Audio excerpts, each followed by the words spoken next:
Un nouveau médicament appelé Kush provoque des ravages en Afrique de l'Ouest, en particulier en Sierra Leone, où il est estimé qu'il tue une douzaine de personnes chaque semaine et hospitalise des milliers d'autres. Le médicament, principalement consommé par des hommes de 18 à 25 ans, provoque l'endormissement en marchant, les chutes, les chocs contre des surfaces dures et la marche dans la circulation routière. Il ne faut pas confondre le Kush avec le médicament du même nom trouvé aux États-Unis, qui est un mélange de diverses substances chimiques en constante évolution de pulvérisées sur de la matière végétale et fumée. Le Kush en Sierra Leone est assez différent. Il s'agit d'un mélange de cannabis, de fentanyl, de tramadol, de formaldéhyde, selon certaines informations, d'os humain broyé. Il est fabriqué par des gangs criminels locaux, mais les médicaments constitutifs ont des sources internationales, probablement facilitées par Internet et les communications numériques. Bien que le cannabis soit largement cultivé en Sierra Leone, le fentanyl est censé provenir de laboratoires clandestins en Chine où le médicament est fabriqué illégalement et expédié en Afrique de l'Ouest.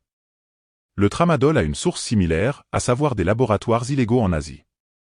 La formaldéhyde, qui peut provoquer des hallucinations, est également signalée dans ce mélange.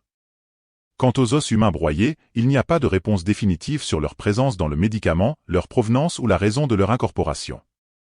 Certains disent que des profanateurs de tombes fournissent les os, mais il n'y a pas de preuve directe de cela. Mais pourquoi les os seraient-ils incorporés dans le médicament? Certains suggèrent que la teneur en soufre des os provoque un effet psychotrope. Une autre raison pourrait être la teneur médicamenteuse des os eux-mêmes, si le défunt était un utilisateur de fentanyl ou de tramadol. Cependant, les deux sont peu probables. Les niveaux de soufre dans les os ne sont pas élevés. Fumer du soufre produirait du dioxyde de soufre hautement toxique inhalé. La teneur médicamenteuse des os est bien inférieure à celle requise pour provoquer un effet physiologique.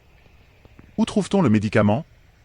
Le médicament est signalé en Guinée et au Libéria, qui partagent des frontières terrestres poreuses avec la Sierra Leone, facilitant le trafic de drogue. Le Kush coûte environ 5 livres, 20 pence britanniques, par joint, pouvant être utilisé par 2 ou 3 personnes, avec jusqu'à 40 joints consommés en une journée.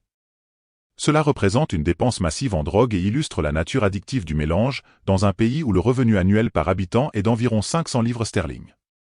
Les effets du médicament varient en fonction de l'utilisateur et de la composition du médicament. Le cannabis provoque une variété d'effets, notamment l'euphorie, la détente et un état modifié de conscience. Le fentanyl, un opioïde extrêmement puissant, produit de l'euphorie et de la confusion et provoque la somnolence, entre autres effets secondaires.